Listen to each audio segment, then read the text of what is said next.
Y comencemos con una pregunta. Cuando alguien nos ha hecho muchísimo daño, nosotros nos cuestionamos, ¿será que esa persona merece nuestro perdón? Piensa en alguien que te haya hecho mucho daño, mucho daño. Y es allí donde nosotros entramos a cuestionar y decimos, ¿de verdad esa persona merece que yo la perdone o no? La respuesta es muy fácil, pero es muy profunda. Realmente nadie merece nuestro perdón, pero a su vez nosotros tampoco merecemos ser perdonados. Así que el perdón es algo que se da de gracia, se da por misericordia. El perdón es un obsequio. ¿Y se da porque lo merecemos? No. Se da porque Dios así lo ha determinado. Así que cuando yo perdono no es porque esa persona lo merezca, porque yo también he sido perdonado y no lo merezco. Entonces lo que de gracia he recibido, vamos a dar de gracia. Existen 3 tipos de perdón, los mencioné en estos días, y el primer perdón es el perdón episódico, que tiene que ver con una situación concreta, de algún episodio que te ocurrió, perdón episódico. Es olvidar o tratar de no recordar con dolor, más bien, ese episodio. Hay gente que se quedó estancada a los 8 años, se quedó estancada a los 7 años, se quedó estancada a los 6 años por un episodio aterrador, un episodio lamentable, un episodio de maltrato, un episodio de abuso, un episodio de burla, de vergüenza. Entonces el alma, donde está el intelecto, la voluntad y las emociones, cuando nos ocurren esos episodios, haga usted de cuenta que allí se hace una pausa y allí el alma se queda fragmentada, se queda un pedazo del alma allí, se queda estancada la persona y la persona constantemente está recordando, emulando ese episodio de manera consciente o de manera inconsciente.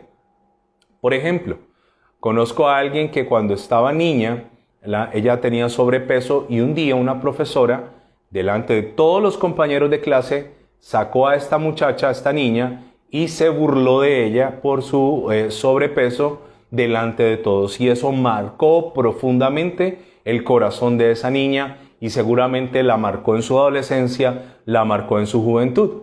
Entonces, cuando oramos por perdón y cuando oramos por sanidad, tenemos que orar y pedir perdón y que Dios nos perdone y liberar un perdón episódico que tiene que ver ¿con qué? Con episodios horribles de nuestra vida, episodios que son lamentables, que son grotescos, que son dolorosos. Hay que orarle al Señor así.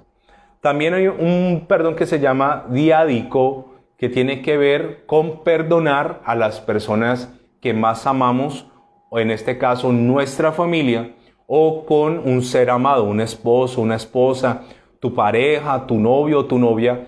Ese tipo de perdón es muy distinto que el que le otorgamos a un prójimo, que le otorgamos a una persona normal. El perdón diádico es un perdón más profundo, por lo que el daño que se hizo fue más grande. Cuando papá, cuando mamá te hizo algo. De hecho, hay una mujer predicadora que me gusta mucho los libros de ella, se llama Joyce Meyer. Es una pastora norteamericana y ella habla siempre del perdón, pero Joyce Meyer, para poder hablar del perdón, tuvo que superar ese perdón diádico y ese perdón que tiene que ver con lo circunstancial, con lo que le pasó en ciertos momentos. Y esta mujer fue abusada sexualmente por su papá. El papá de Joyce Meyer abusaba, la violaba, digámoslo de manera repetitiva. Así que de manera sistemática, el papá, no el padrastro, sino el papá, el que la engendró, este hombre comenzó a violarla. Y un día ella cuenta que la mamá se había ido de compras y la mamá estaba en el supermercado, pero algo ocurrió, la señora le rindió el tiempo y la señora regresó más temprano a casa ese día. Cuando entró a un lugar, estaba en el acto sexual el papá de Joyce Meyer, violándola a ella siendo una niña. A ambos, tanto Joyce como el papá, ven a la mamá que llega de repente, observa eso y la mamá lo que hace es tomar las llaves, dar media vuelta e irse sin decir ni una sola palabra. Esto impactó mucho a Joyce porque su mamá no fue capaz de defenderla, no fue capaz de decir nada, pero lo más preocupante del asunto es que la mamá se va y la mamá 2 horas después regresa y hace de cuenta que nunca estuvo allí. Entonces ya no solo es el violador, sino que también hay una cómplice. Hay una mujer que permite que el abusador haga esto. Y entonces Joyce Meyer comenzó a crecer con un doble rencor. Un rencor hacia el papá abusador y hacia la mamá que nunca la defendió. Entonces, ahí en esos casos, el perdón, cuando se perdona, es un poco más complejo porque cuando hablamos de familia, cuando hablamos de papá, cuando hablamos de mamá, cuando hablamos de un tío, cuando hablamos de un primo, cuando hablamos de un hermano, es mucho más doloroso el proceso de perdonar.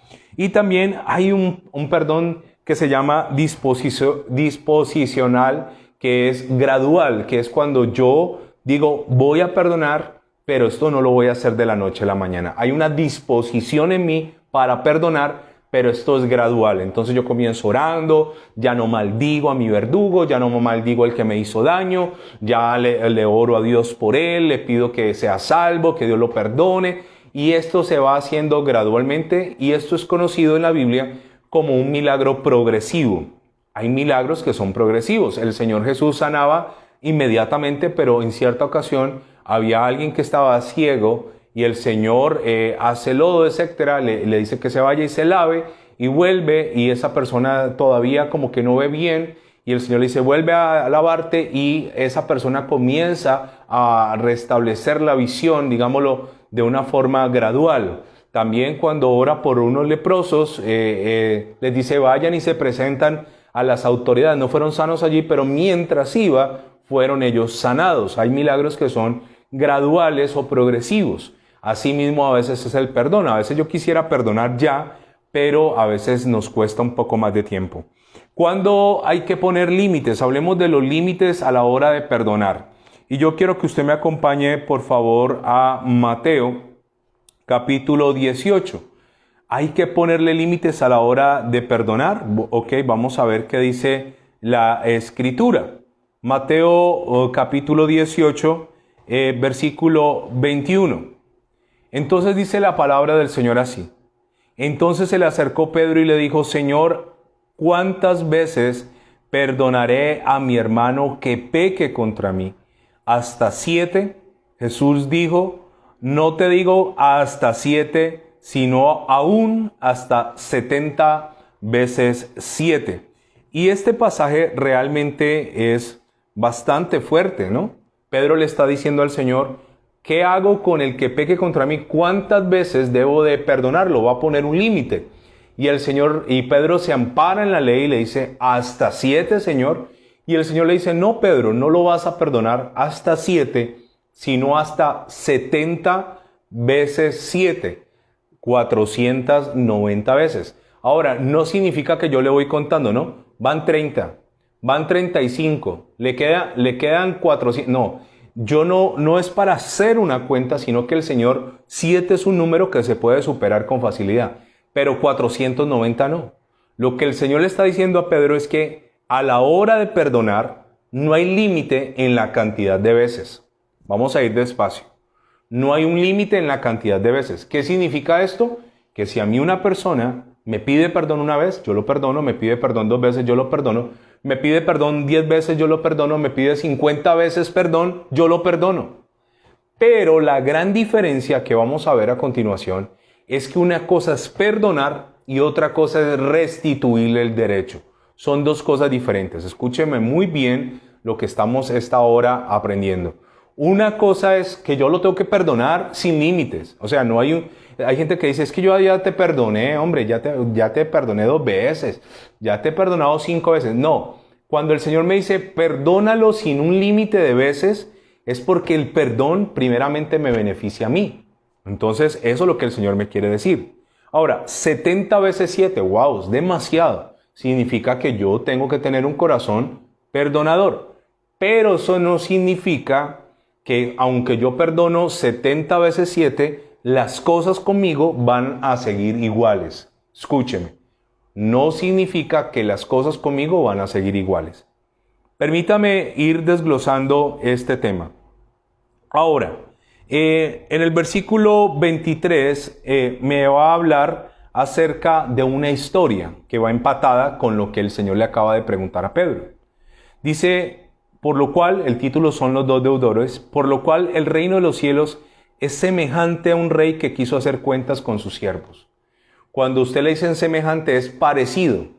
Siempre que usted en la Biblia escucha al Señor Jesús diciendo, el reino de los cielos es semejante a un hombre, el reino de los cielos es semejante a un rey, el reino de los cielos es semejante a un cultivo, siempre preste la atención porque allí yo voy a descubrir qué pasa en el más allá.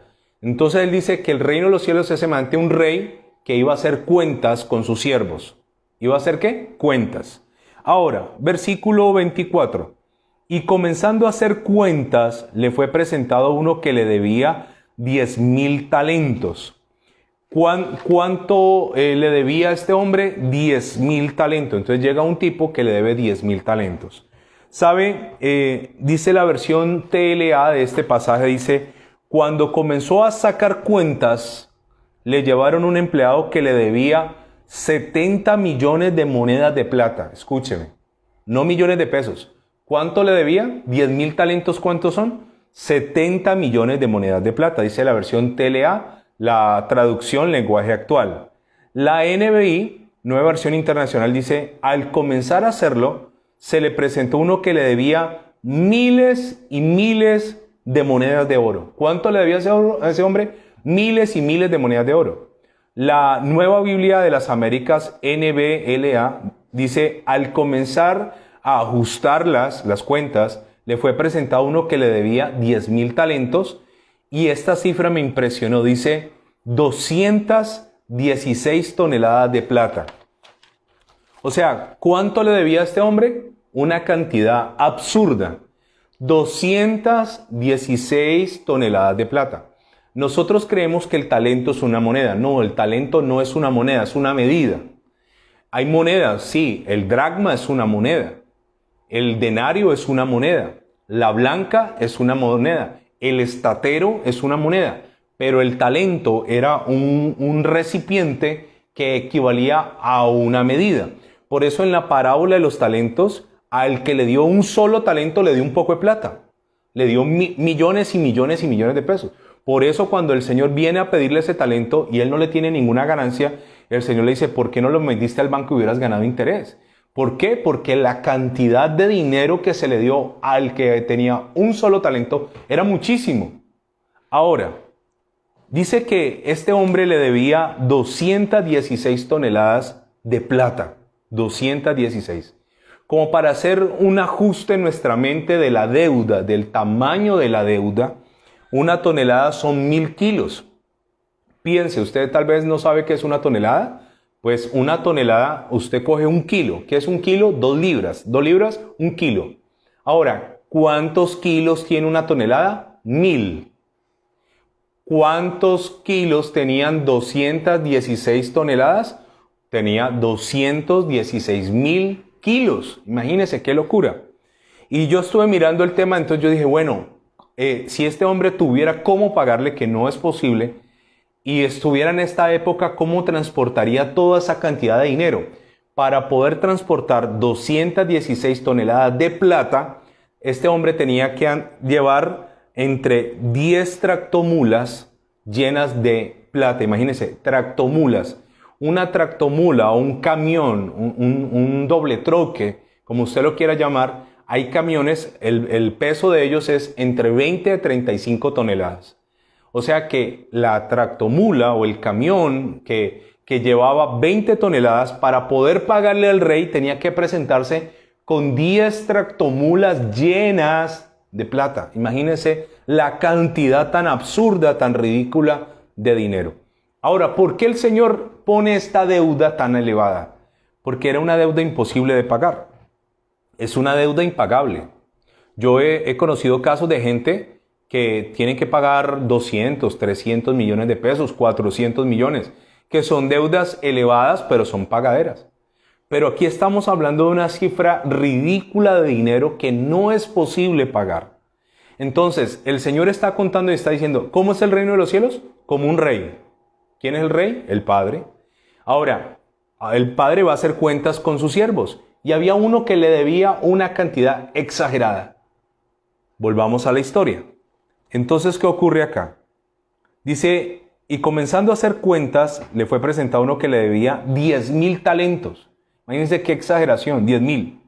A este, como no pudo pagar, ordenó su señor venderle a su mujer y a sus hijos y todo lo que tenía para que pagase la deuda.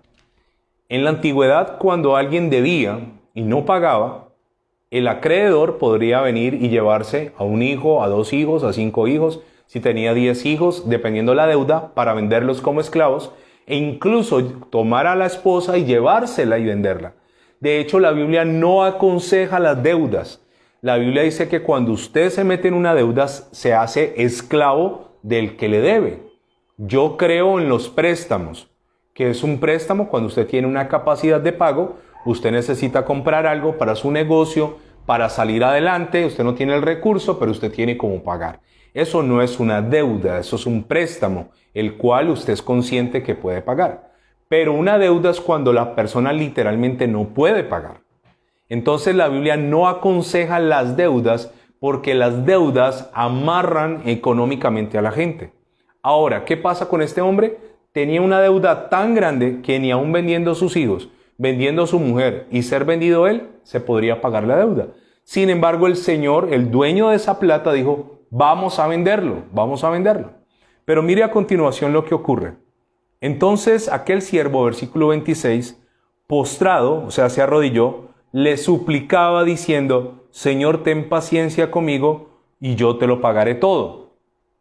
Y el señor de aquel siervo, movido a misericordia, le soltó y le perdonó la deuda.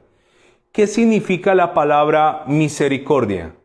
La palabra en este caso misericordia significa una inclinación a sentir compasión por los que sufren y ofrecerles ayuda. Es una inclinación. Sintió compasión y le quiso dar ayuda. ¿Qué hizo el rey de esta historia? Perdonó una deuda que impagable. Era imposible para cualquier ser humano pagar una cifra de tan alta magnitud. Es una cosa exagerada. Entonces el Señor, al ver que el otro le pide misericordia, lo perdona, le perdona la deuda. Recuerde el Padre Nuestro. ¿Qué es una ofensa? ¿Es una qué? Una deuda. Nosotros teníamos unas deudas con Dios, no había forma de pagarlas, impagables. Teníamos unas deudas tan exageradas que usted y yo teníamos que morir. Bíblicamente, para que hubiese perdón de pecados en la antigüedad, había una imposición de manos sobre un animal, había una transferencia de pecados y el animalito tomaba mi lugar y era sacrificado. Algo tenía que morir para poder ser perdonado. Usted y yo merecíamos morir porque la paga del pecado es la muerte. Usted y yo tendríamos que haber ido a la cruz o morir eternamente. Sin embargo, el Señor Jesús murió por nosotros y pagó una deuda que era imposible de pagar. No hay plata en este mundo, no hay gemas, no hay oro, no hay petróleo que pueda comprar la salvación de una sola alma. Sin embargo, el Señor Jesús murió y a través de ser el Cordero Perfecto de Dios nos dio a nosotros ¿qué? Vida eterna. Pagó por nosotros toda deuda. Ahora, esta es la primera parte de la historia. Esto es una semejanza de lo que ocurre en el reino de los cielos. Usted y yo fuimos perdonados. Imagínese que los pecados se pudieran cuantificar. Que Dios tuviera, como ocurre en el Vaticano, que hay una tabla de lista de pecados y cuánto valen los pecados. Entonces, ¿cuánto valen los responsos? Como se hacía antes. Ah, no, pues que tal persona hizo eso. Ah, bueno, entonces tiene que pagarle tantas misas. Imagínense que los pecados se pudieran cuantificar. Que pudiéramos decir, una mentira vale 10,000, fornicación vale 5 millones de pesos, adulterio vale 100 millones de pesos, homicidio vale 1,000 millones de pesos. Imagínense que los pecados se pudieran cuantificar. Le quiero decir que nosotros no tendríamos cómo pagarle a Dios. Entonces, esta es la primera parte de la historia. Dios perdona, Dios olvida, Dios sana la deuda. Pero a continuación entra este mismo siervo perdonado y a él le deben también. Versículo 28. Pero saliendo aquel siervo halló a uno de sus consiervos, La palabra consiervo me da a mí que son iguales, son del mismo estatus. Que le debía 100 denarios. Ok, entonces ya hicimos la cuenta. El que lo perdonaron tenía que llevar 10 tractomulas llenas de plata para poder pagar una deuda imposible de pagar. 10.000 talentos, era una cosa, si un talento era una cantidad exorbitante, imagínese 10.000 talentos, es una cosa ridícula. Ahora, él se encuentra con un consiervo que es semejante y le debe 100 denarios. ¿Qué era un denario? Era una pequeña moneda de plata con el rostro del César y era el pago del día del jornal de alguien. Si usted trabajaba el día, se le daba un denario. Llevaba ahí el rostro del César, tenga su denario. ¿Cuánto equivale un denario en Colombia? ¿Cuánto es el día del salario mínimo en Colombia? Son 36.000 pesos, 32.688. A eso sale el día. 32.688 porque el salario mínimo está alrededor de los 900 y algo. Entonces, ¿cuánto equivalía un denario? A 32.688. Multipliquemos eso por 100. ¿Cuánto le debía el otro siervo al perdonado? Por 100 le debía 3.268.800 pesos. ¿Cuánto le debía? 3.268.800 pesos. ¿Qué son 3.268.800 en comparación con lo que le acaban de perdonar? Nada. Es una ridiculez. Es una bobada, 3 millones al lado de semejante cifra. Pero ¿sabe qué ocurre en esta historia? Ocurre algo sorprendente. Dice el versículo 26.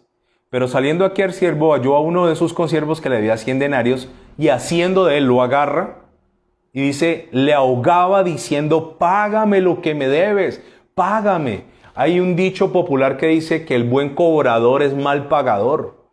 Hay gente que es buena cobrando, pero malos para pagar y se olvidaron cuando debían cómo era el trato hacia ellos. Y entonces comienza a agarrarlo y a decirle, págame, págame. Y eso se forma ahí un alboroto y llega a oídos del rey.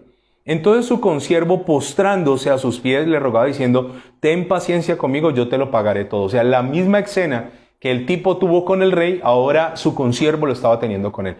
Ten paciencia, yo te lo pagaré todo. Pero mire lo que ocurre, mas él no quiso, sino que se fue y le echó en la cárcel hasta que le pagase la deuda. ¿Qué hizo? Le dijo, no te voy a perdonar, olvídate, lo lleva a la cárcel, lo hace meter a la cárcel. Aquí viene otra vez la doble moral. Somos buenos para la ley del embudo, ancho para nosotros, angosto para los demás. Somos buenos mirando la paja en el ojo ajeno y malos mirando la viga en el ojo propio. Somos buenos juzgando, pero a nosotros que nadie nos juzgue. Entonces este hombre viene de ser perdonado de algo que jamás no le hubiera alcanzado la vida para pagar ni siquiera un porcentaje de la deuda y no es capaz de perdonar al otro. Ahora esta historia es una historia de finanzas, más allá de eso es un principio del reino. Si tú no perdonas, Dios no te perdona. Y créeme que es un mal negocio porque lo que Dios te ha perdonado a ti y a mí es mucho más elevado que lo que yo le tengo que perdonar a alguien. Aunque la deuda sean 100 denarios, eso en comparación a lo que Dios me ha perdonado es nada. Es nada.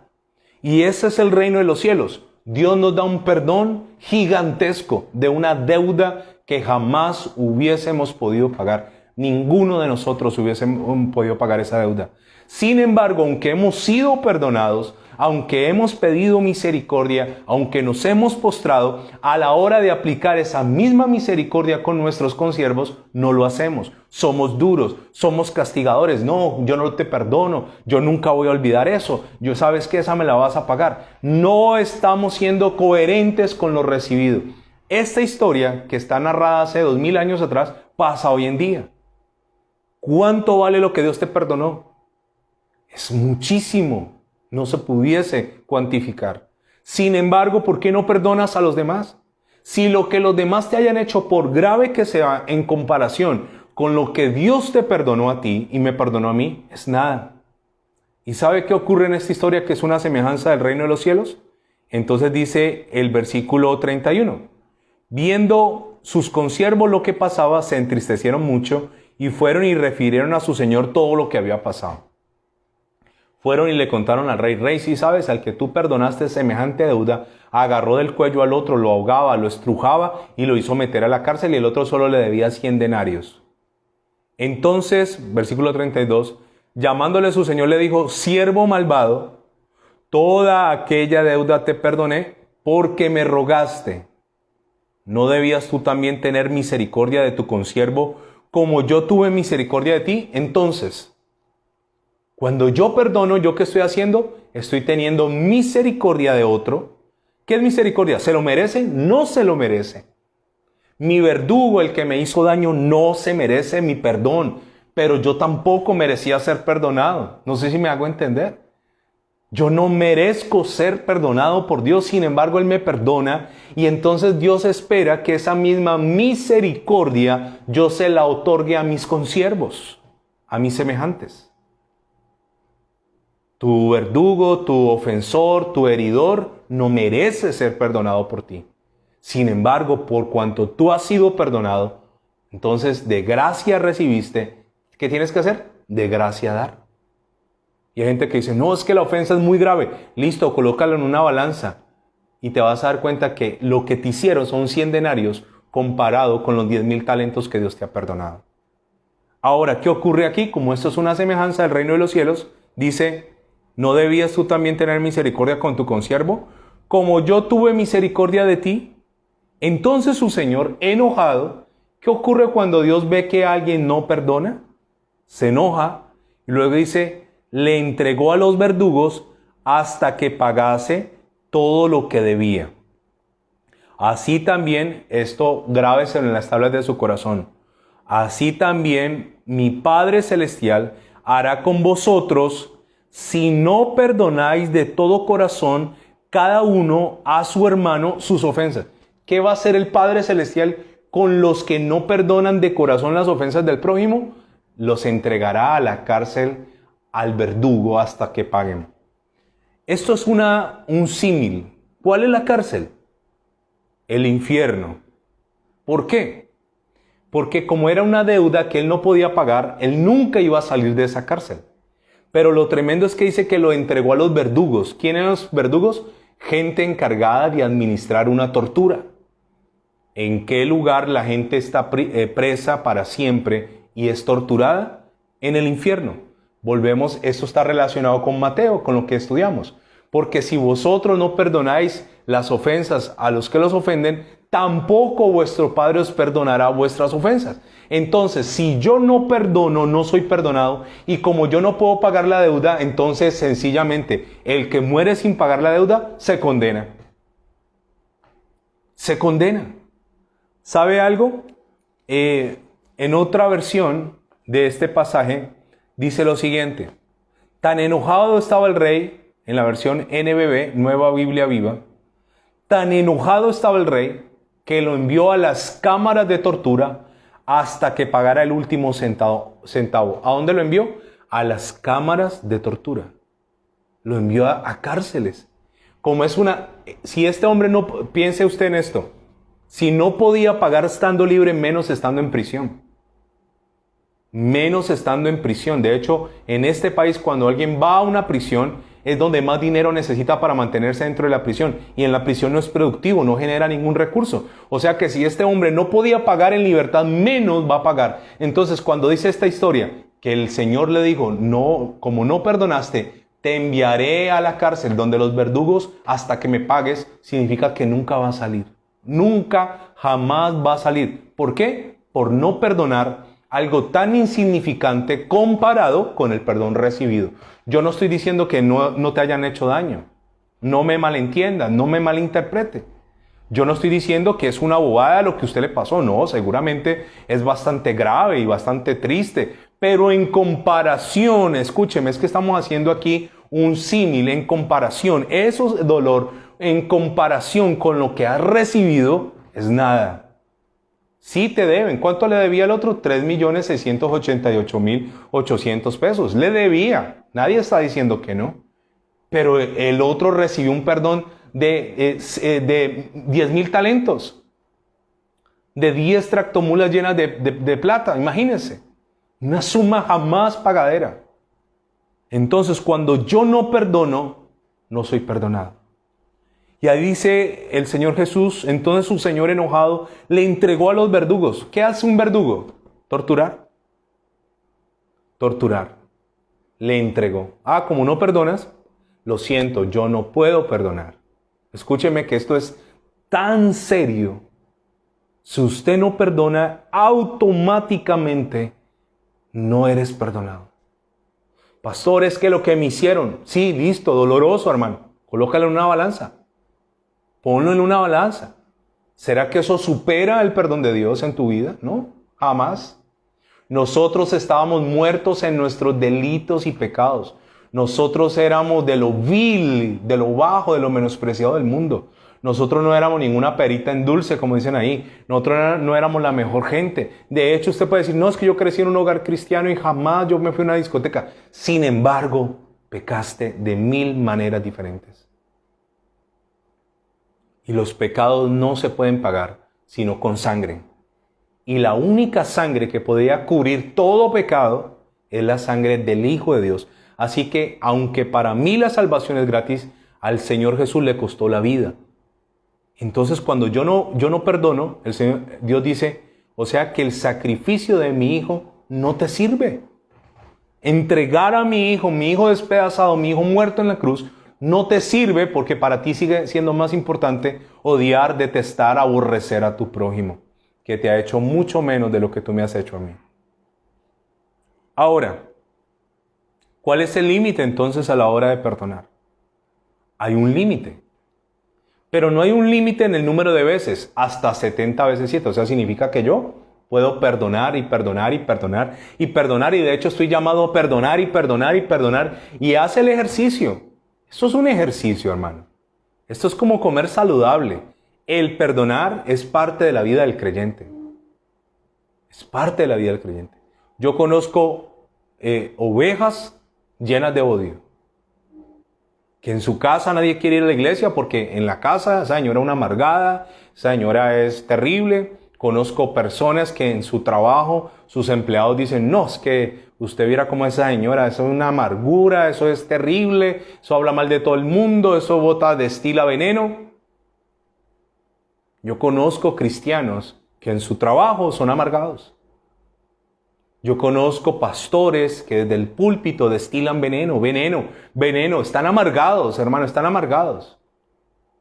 Y vuelvo y le explico, yo podría tener en este momento suficientes motivos para amargarme, pero el perdón me hace inmune a eso.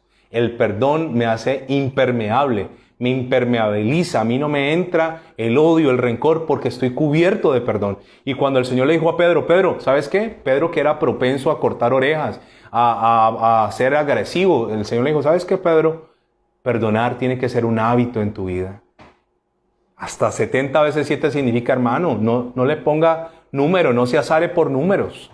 Eso tiene que ser un hábito, perdono, porque finalmente el perdón me bendice a mí. El perdón me bendice a mí. Ok.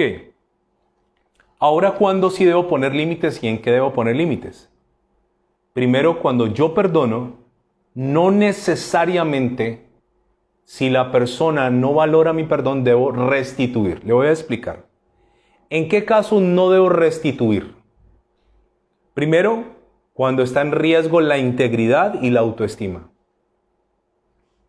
Una pareja, uno de los dos comete algo incorrecto, la otra persona le perdona y sigue por la misma y sigue pidiendo perdón. Y como yo sé que tengo que perdonarlo 490 veces, entonces digo, bueno, te perdono pero no te restituyo. ¿Qué significa? Los derechos no te los devuelvo. Los derechos no te los devuelvo. De hecho, una pareja de esposos que están legítimamente casados y hay un adulterio de alguno de los dos, se puede perdonar. Claro, cualquiera merece una segunda oportunidad. Sí o sí, siempre habrá que perdonar. Ahora, si tu esposo o tu esposa sigue por el cuento del adulterio, por tu propio bien, perdonarás hasta 70 veces 7. Pero no significa que le restituya los derechos como esposo. ¿Cuál es el error de muchas mujeres que no tienen autoestima? El marido les pide perdón, no ha dado frutos de arrepentimiento y vuelven y se acuestan con él. Le restituyeron los derechos. Si yo tengo en la iglesia a alguien que me maneja el dinero y yo sorprendo a esa persona que me está robando, que le está robando a la obra del Señor, yo tengo la obligación moral y espiritual de perdonarla, pero no la vuelvo a poner en las finanzas. No vuelvo a restituirle, a menos que dé un fruto.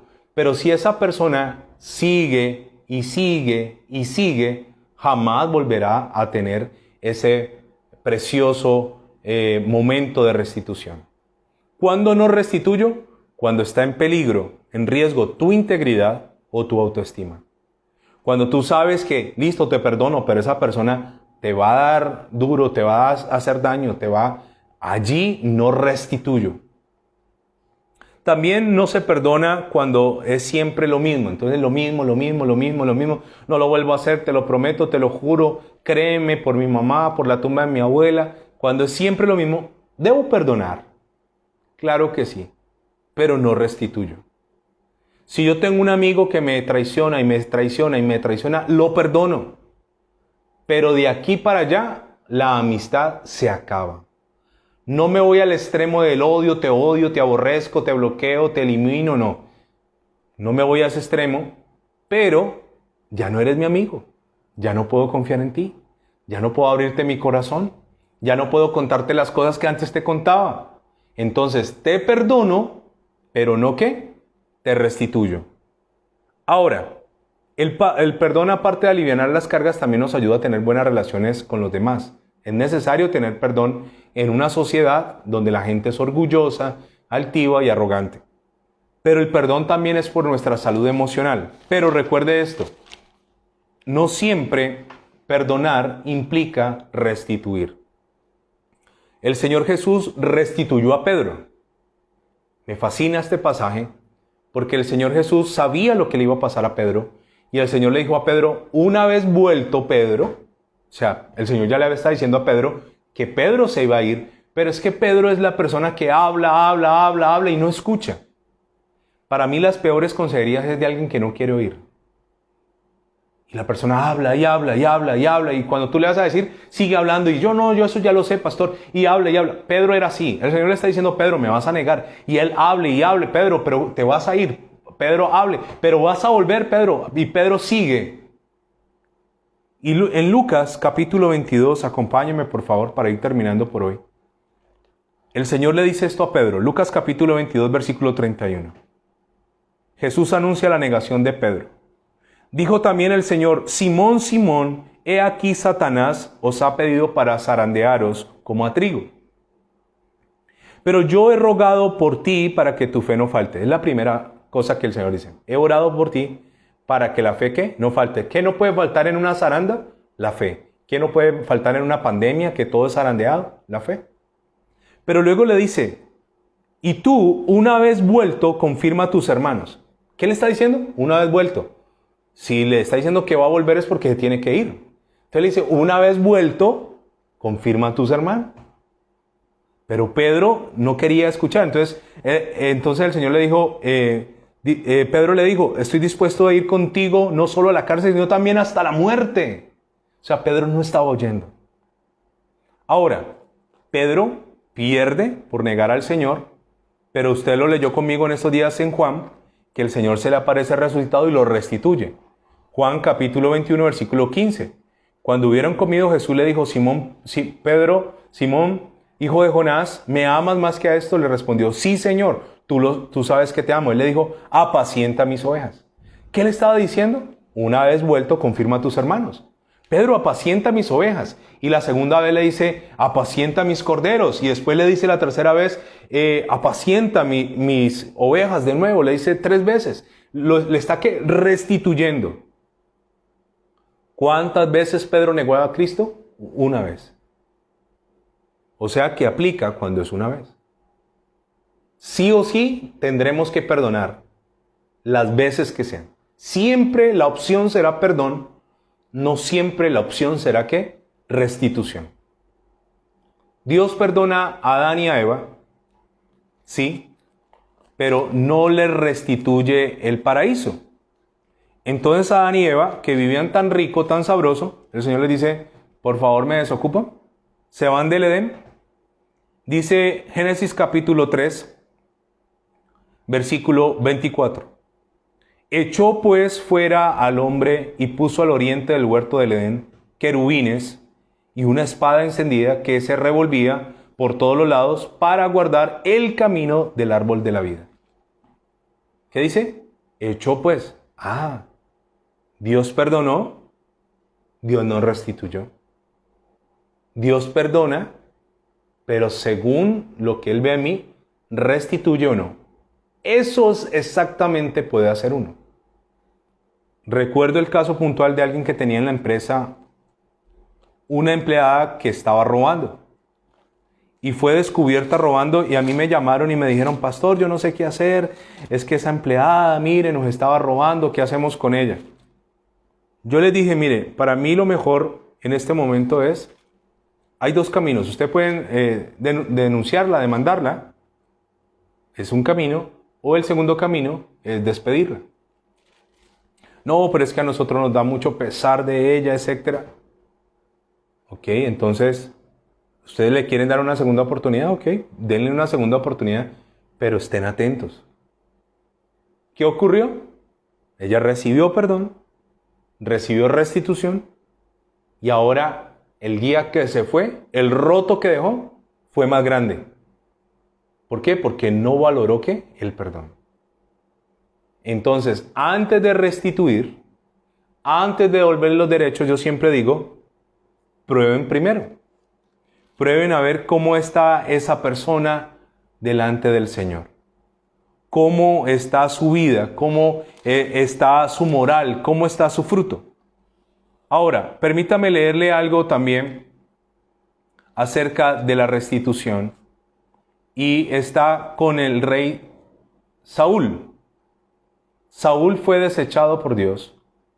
Dios lo desecha como rey, no como persona. ¿Qué significa? Que Dios lo perdona, pero Dios no le devuelve el puesto de rey. Primera de Samuel, capítulo 15, versículo 24. Entonces Saúl dijo a Samuel, yo he pecado, pues he quebrantado los mandamientos de Jehová y tus palabras, porque temí al pueblo y consentí la voz de ellos. Perdona pues ahora mi pecado, y vuelve conmigo para que adore a Jehová. Entonces, él estaba muy interesado en lo que la gente pensara. Pero el Señor le había dicho a Saúl que sería desechado no como hombre, sino como rey. Entonces en el versículo 30 dice, yo he pecado, pero te ruego que me honres delante de los ancianos del pueblo y delante de Israel, y vuelvas conmigo para que adore a Jehová tu Dios.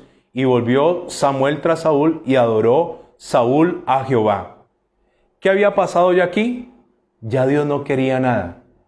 En el versículo 23 dice, porque como pecado de adivinación es la rebelión, y como ídolos e idolatría la obstinación, por cuanto tú desechaste la palabra de Jehová, Él también te ha desechado para que no seas rey. Él volvió y adoró, ya Dios no estaba con él. Dios te ha desechado para que no seas ¿qué? Rey. Dios perdona siempre. Dios nos restituye siempre.